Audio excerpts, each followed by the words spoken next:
오순절 예루살렘 성전마당에서 외친 베드로의 설교는 충격 그 이상이었습니다.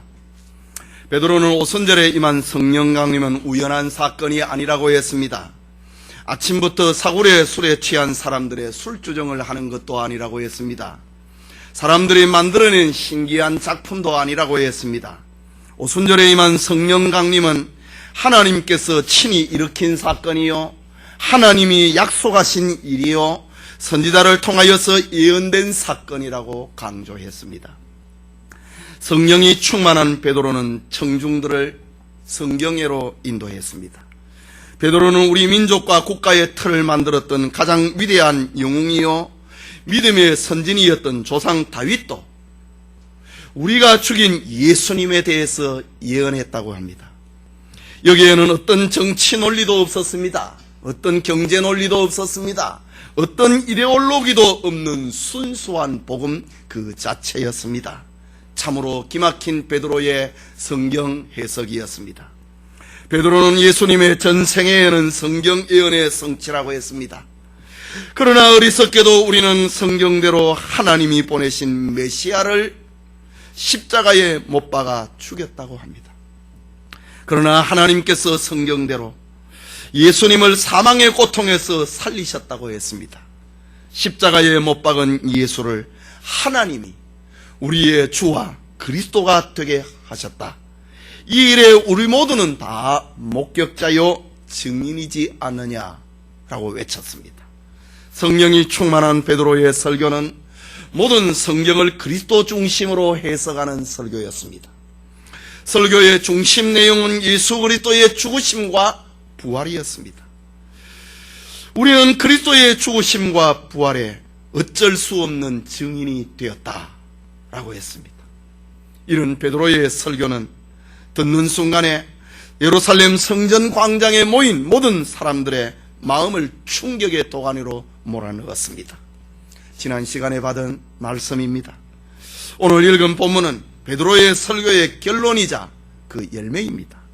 이 시간 베드로의 설교 세 번째 제목으로 하나님의 말씀 받기 원합니다. 베드로의 설교는 첫째로 마음을 찌르는 설교였습니다. 37절을 보겠습니다. 저희가 이 말을 듣고 마음에 찔려 베드로와 다른 사도들에게 물어가로되 형제들아 우리가 어찌할꼬 하거늘 라고 기록합니다. 여기 마음에 찔렸다, 이 말은 원어적인 표현으로 보면은 칼에 베임을 당한 그런 상태를 말합니다. 칼에 베임을 당하면은 속에 있는 내역과 색깔과 정체가 드러나게 됩니다. 베드로의 설교는 마치 칼로 베듯이 군중들의 내면 세계의 속살을 드러내게 만들었던 것입니다. 아담과 하와가 범죄하고 난 다음에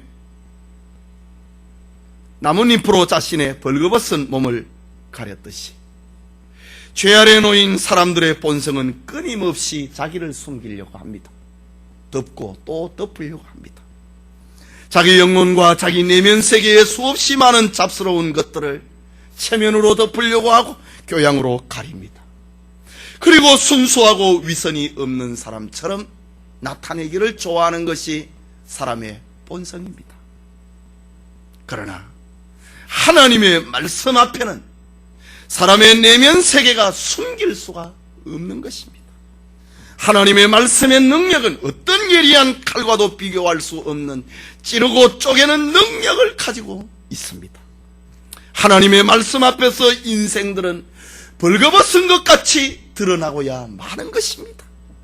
그래서 살아있는 하나님의 말씀 앞에서 사람들은 부끄러움을 느끼고 하나님의 말씀을 들을 때의 수치를 느끼고 하나님의 말씀 앞에서 영적인 충격을 받게 되는 것입니다. 이것이 하나님의 말씀의 능력입니다.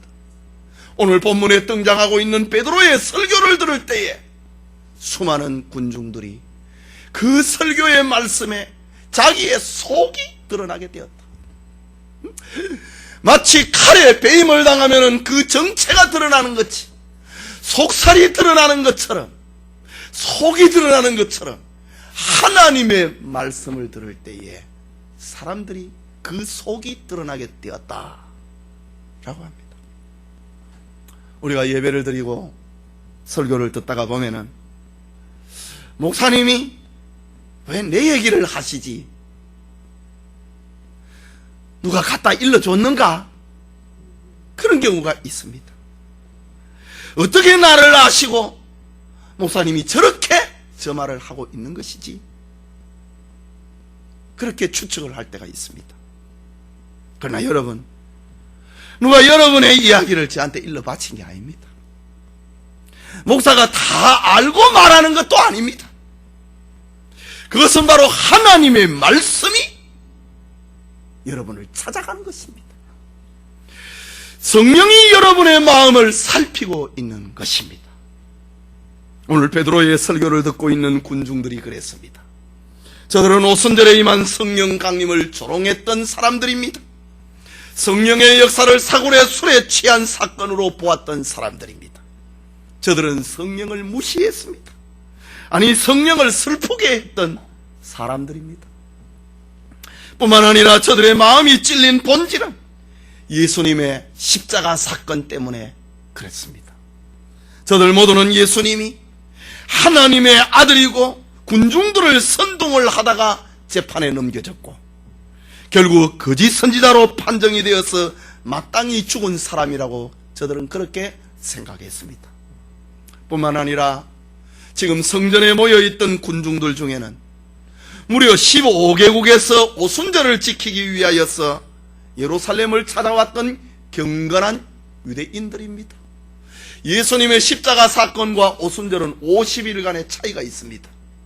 그러니까 지금 베드로의 설교를 듣고 있는 사람들을, 저 해외에서 온 사람들은 예수님의 십자가 사건을 경험하거나 목격하지 아니했습니다. 그들 중에는 예수 십자가가 못 박힐 때에 나는 거기에 없었다고 하는 사람들이 대부분입니다. 그러나 지금까지 베드로의 설교를 보면은 2장 23절에는 너희가 법 없는 사람들의 손을 빌어 예수님을 십자가에 못 박아 죽였다. 너희가, 지금 베드로의 설교를 듣고 있는 성전 광장에 모인 수천 명의 사람들을 향하여 말하고 있습니다. 너희가 법 없는 사람들의 손을 빌어서 예수님을 십자가에 못 박아 죽였느니라 라고 말하고 있습니다. 법 없는 사람, 하나님의 법을 모르는 저 본디오 빌라도와 로마 군인들의 손을 빌려갖고 너희가 죽였다 라고 설교하고 있습니다. 여러분, 베드로의 이 설교를 들었던 사람들이 얼마나 놀랐겠습니까? 성전에 모인 사람들은 모두가 다 하나님을 잘 믿는 사람들입니다. 저들은 하나님을 더 잘 믿기 위하여서 예수님을 죽였던 사람들이고, 저들은 지금 하나님을 더 잘 믿기 위하여서 예수님하고 관계없이 오순절을 지키기 위하여서 저 해외에서 예루살렘으로 모여들었던 사람들입니다. 이후 여하를 불문하고 베드로는 너희가 하나님이 보내신 메시아를 죽였다, 너희가 살인자다 라고 외치고 있습니다. 설교를 듣던 사람들이 얼마나 충격적이었겠습니까? 너희가 하나님이 보내신 메시아를 십자가에 못 박아 죽였다. 만약 여러분들이 오늘 이 시간에 그런 말을 듣는다면 얼마나 놀랐겠습니까? 당신이 살인자다, 마음으로 사람을 죽인 것이 아니라 너가 직접 비겁하게 법 없는 자들의 손을 빌어서 예수님을 십자가에 죽였다 라고 할 때 얼마나 놀랐겠습니까? 내가 예수님을 잘 믿는 사람들이고, 내가 성가대도 봉사하는 사람이고, 내가 교사도 하고 선교사를 후원하고 주님을 위하여 봉사도 하고 희생도 하고 헌신도 하는데 네가 예수님을 죽였다 라고 말을 들을 때에 얼마나 충격을 받겠습니까? 그러나 여러분, 성령께서는 지금도 우리에게 말씀하십니다. 2000년 전에 죽은 예수 그리스도는 유대인이 죽인 것이 아니고, 제사장이 죽인 것도 아니고, 빌라도가 죽인 것도 아니고, 로마의 군인들이 죽인 것이 아니라 바로 예수를 믿는다고 자처하고 있는 여러분이 죽인 것이라 라고 말입니다. 그러나 오늘날 교회에 나오는 많은 사람들 중에는 예수님의 죽음에 자기가 관계를 안 했다고 하는 사람들이 태반입니다. 예수님의 죽음에 자기와 상관이 없는 것처럼 생각하고 있는 이들이 얼마나 많습니까? 이런 죄인의식이 없으니 교회에서 자기를 나타내려고 하고, 죄인의식이 없으니 교회에서 주장을 하고 행세를 하려고 하고, 이런 죄인의식이 없으니 열심히 있는 자기를 알아주지 아니하면 실망을 하고 다툼을 일으킵니다. 내가 예수님을 죽였다. 내가 예수님을 죽인 사람이다. 이런 죄인의식을 우리는 가져야 됩니다. 베드로의 설교를 들은 사람들은 그 마음이 찔린 것처럼 오늘 예배드리고 설교를 듣고 있는 여러분 자신이 마음이 찔려야 됩니다. 내가 예수를 죽였다 이지요. 나의 죄가 예수님을 죽였다. 내 마음으로 죽인 게 아니라 나의 죄가 법 없는 사람들의, 하나님을 모르는 사람들의 손을 빌려가지고 나의 죄가 예수님을 죽였다. 이런 죄인의식을 가져야 됩니다. 하나님의 말씀을 들을 때에 마음이 찔려야 됩니다. 칼에 배임을 당한 것처럼 자신의 속살이 드러나야 하는 것입니다. 기독교 역사는 내가 예수님을 죽였다, 나의 죄가 예수님을 죽였다 라고 고백을 하고 눈물을 흘리고 회개하는 사람들에 의해서 기독교 역사는 발전하고 있습니다.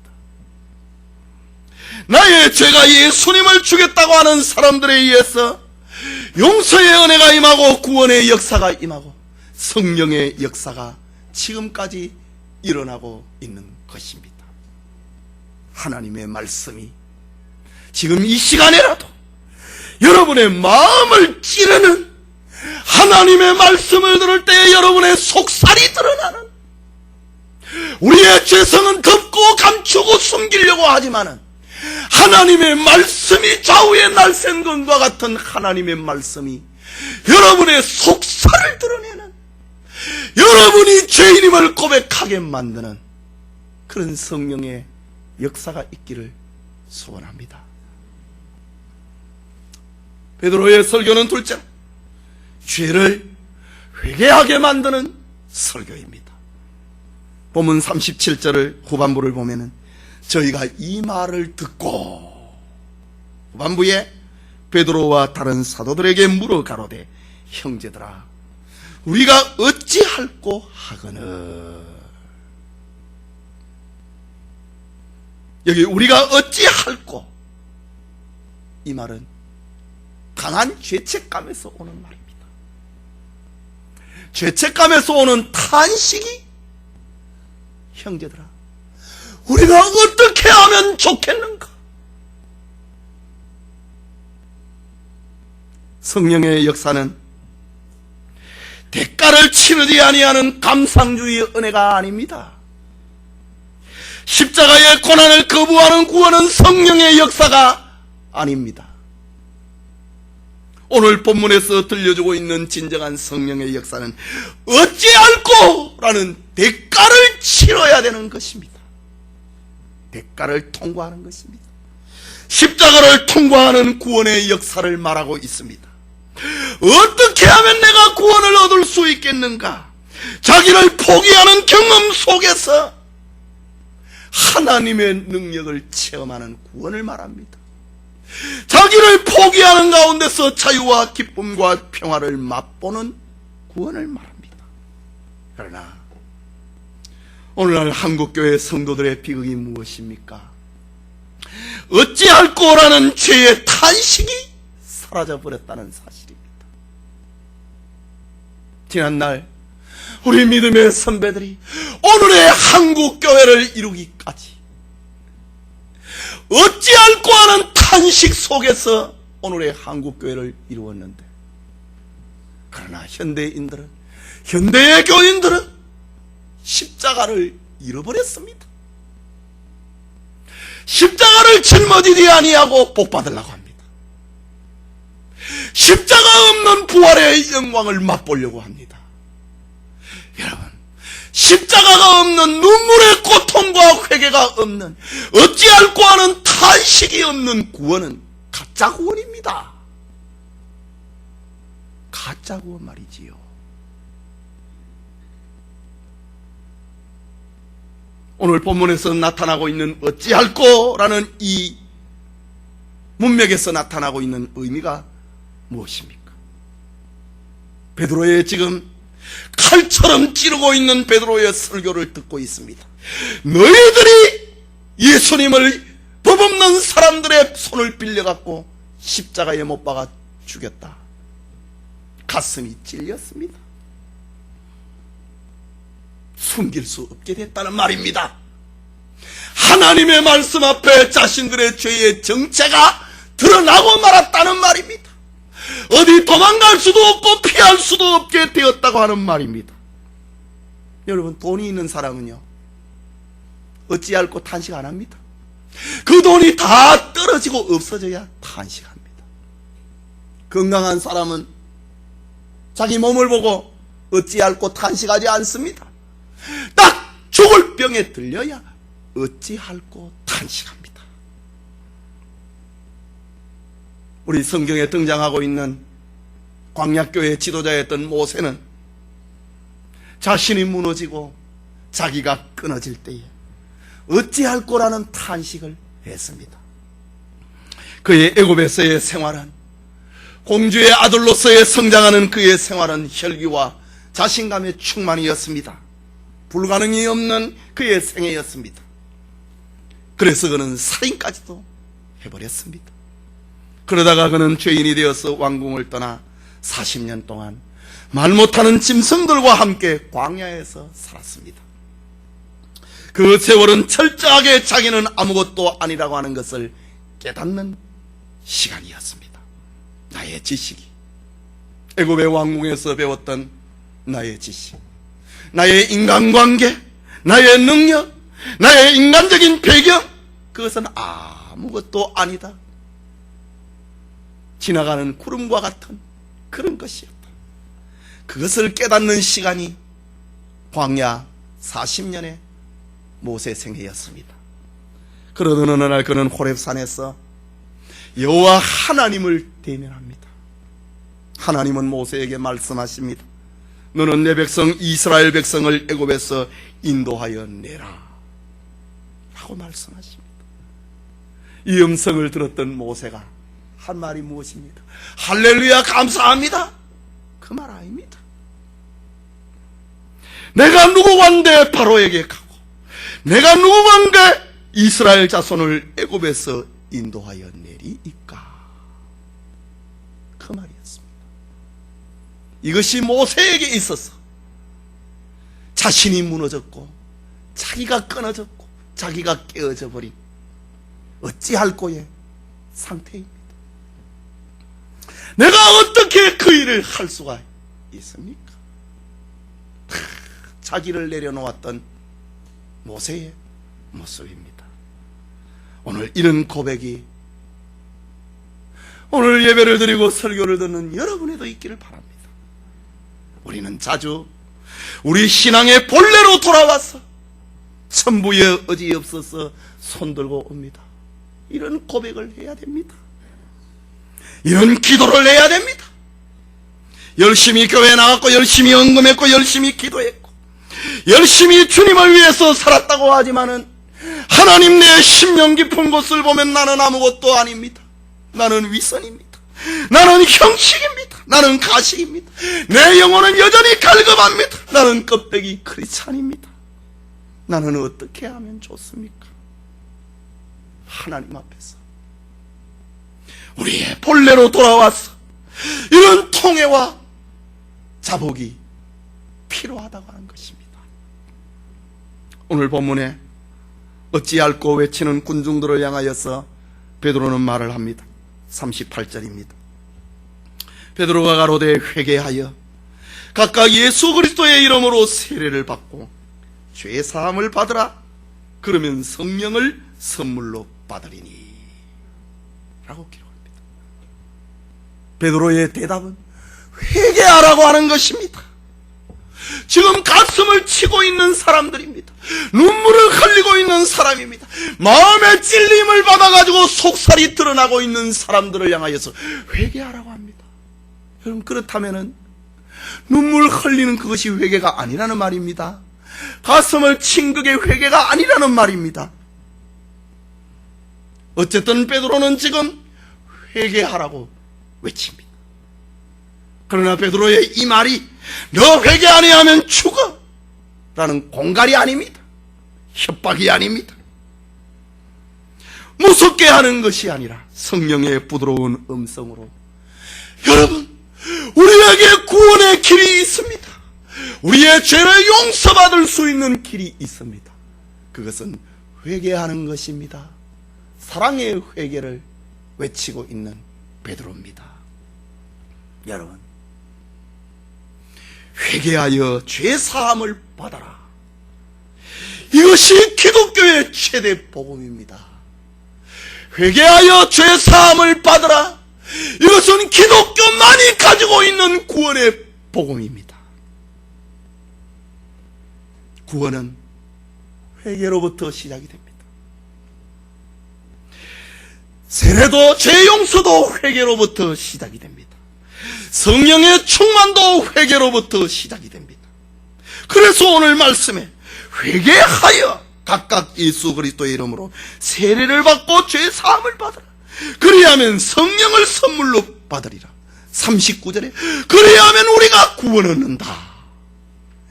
회개를 통하여서 우리가 그리스도인이 되고, 회개를 통하여서 세례를 받고, 회개를 통하여서 죄 용서받고, 회개를 통하여서 성령의 은혜를 받고, 회개를 통하여서 구원을 받는다는 말입니다.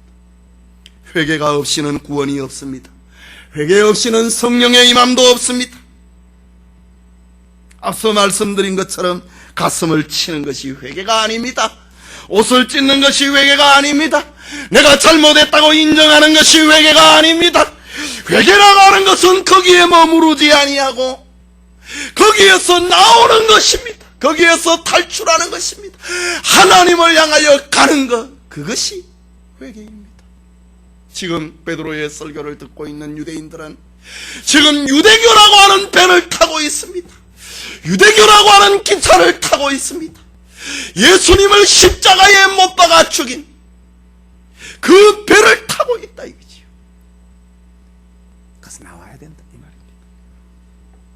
여러분, 우리가 타고 있는 기차가 얼마 있지 않아서 낭떠러지로 떨어진다고 하면은 모든 사람들이 다 죽는 것은 분명한 것입니다.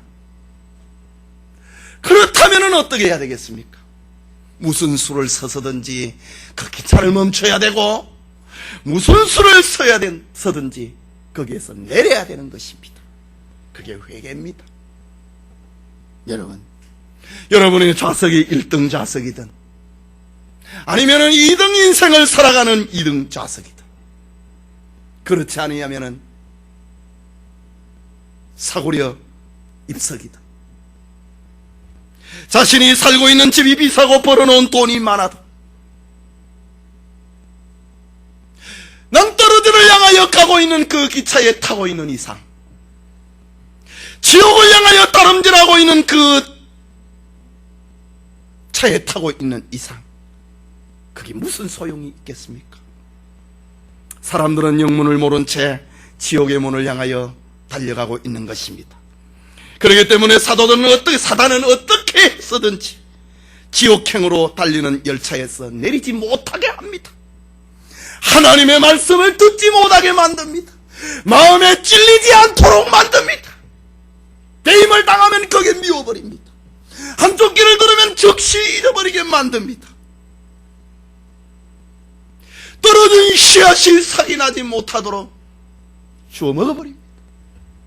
자라지 못하게 합니다. 가시가 막아버리고 맙니다. 이것이 사탄입니다. 그러나 이 거짓된 속임수를 깨뜨리고 하나님의 진노와 심판을 피하도록 만드는 것이 하나님의 말씀이요, 그리고 회개하는 것입니다.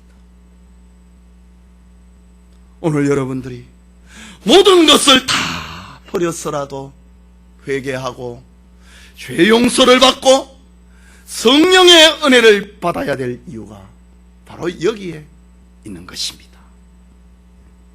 마지막으로 베드로의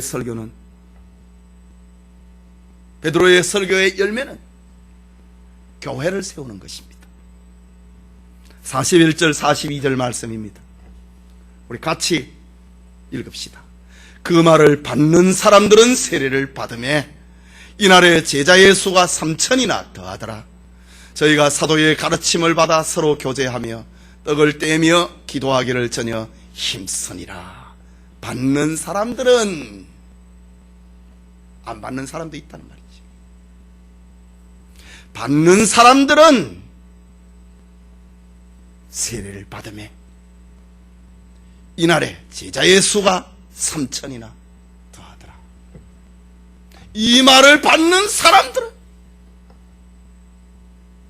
유대교의 열차에서 내렸다는 말입니다. 그리고 하나님께로 가는 그리스도호에 다시 탄 것입니다.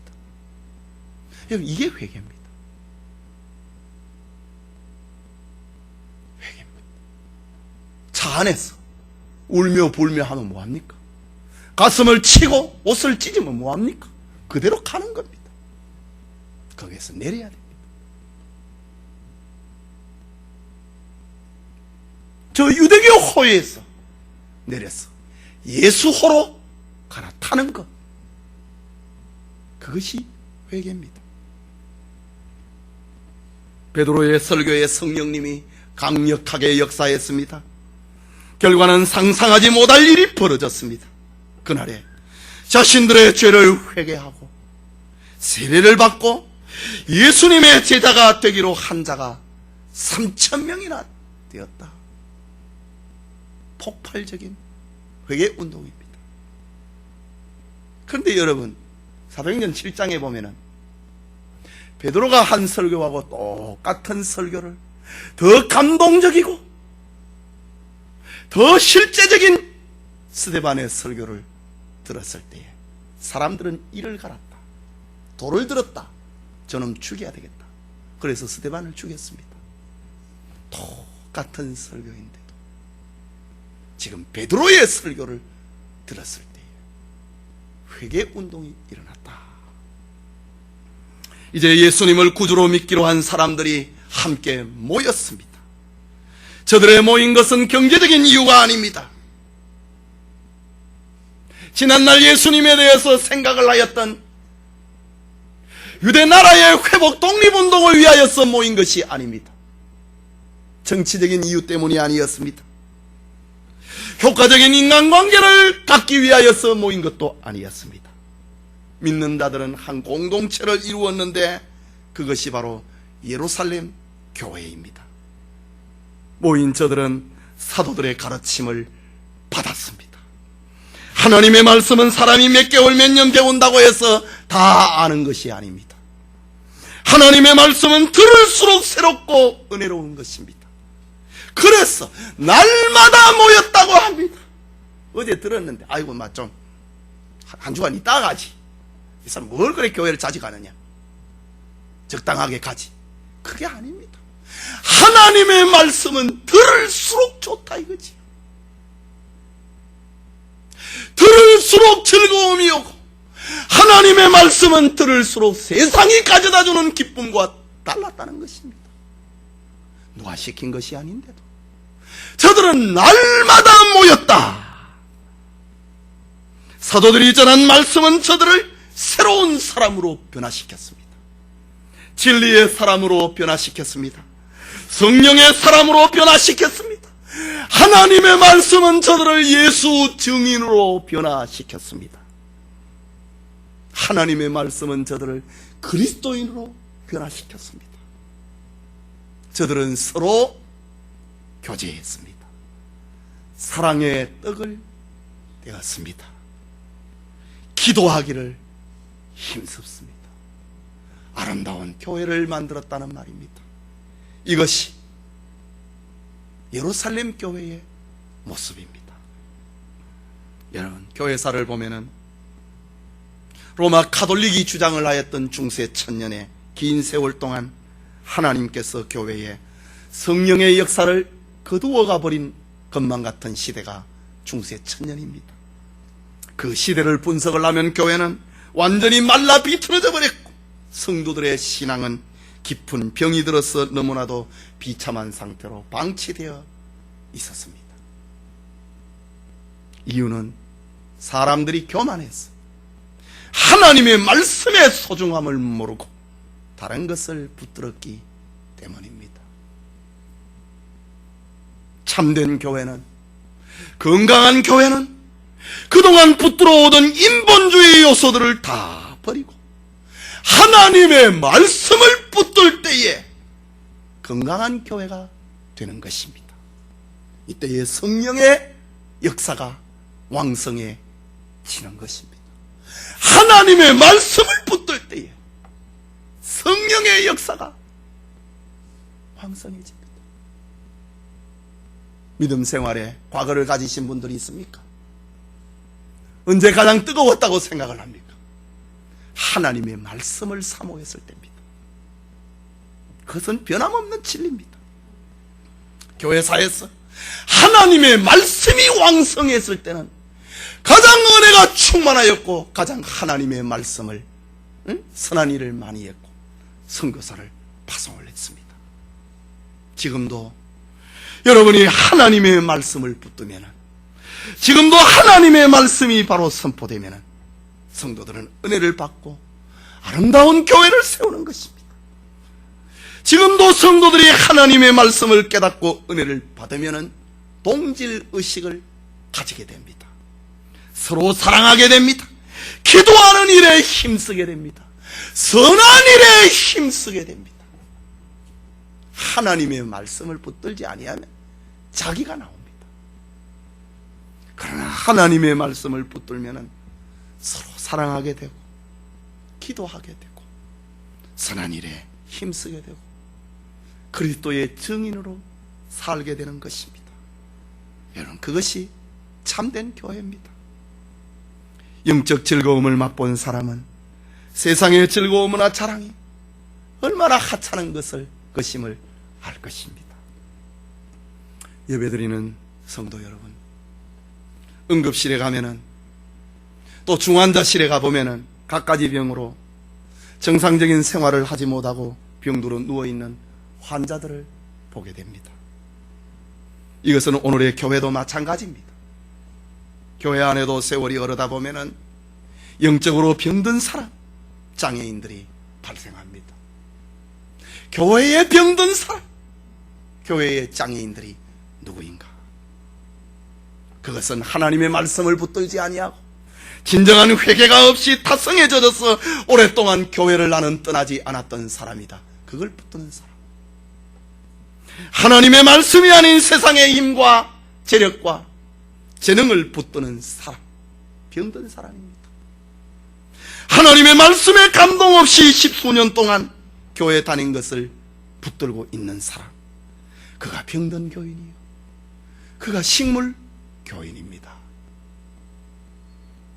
그렇다면 오늘의 교회는 베드로의 설교에 귀를 기울여야 됩니다. 예루살렘 성전 마당의 군중들처럼 하나님의 말씀에 마음이 찔려야 됩니다. 하나님의 말씀에 내 내면 세계의 내용과 색깔과 정체가 드러나야 된다는 말입니다. 하나님의 말씀 앞에 어찌 앓고 탄식하는 진정한 회개가 있어야 됩니다. 저 유대인들처럼 내가 하나님의 자녀고 내가 구원받은 사람이고 내가 하나님을 잘 믿는 사람이라고 하는 착각을 버리고 나는 죄인인데 내가 어찌하면 좋은가, 이런 신앙의 본래를 찾아와야 됩니다. 우리의 출발은 나는 죄인이다. 여기에서 다 시작했습니다. 이거 없이 바로 집사되고 권사된 사람이 있습니까? 그 가짜입니다. 회개와 십자가를 통과하지 아니하는 그것은 구원일 수가 없고 은혜일 수가 없습니다. 그리고 우리가 알고 있다고 교만하지 말고 하나님의 말씀에 날마다 가르침을 받아야 됩니다. 하나님의 말씀은 어떤 사람이 생각하는 것처럼 그렇게 얄팍한 것이 아닙니다. 하나님의 말씀 앞에 겸손해야 됩니다. 성도 간에 서로 교제해야 됩니다. 사랑의 떡을 떼면서 서로를 섬겨야 됩니다. 서로를 무너뜨리지 말고 서로를 헐뜯지 말고 서로를 섬겨야 됩니다. 그리고 기도해야 됩니다. 이것이 참된 교회, 건강한 교회입니다. 오늘 본문에 등장하고 있는 예루살렘 교회는 모든 신약의 교회가 본받아야 될 참 교회상입니다. 예배드리는 여러분에게 성령의 은혜가 임하고 우리 교회에 성령이 충만한 그런 교회가 되기를 축원합니다.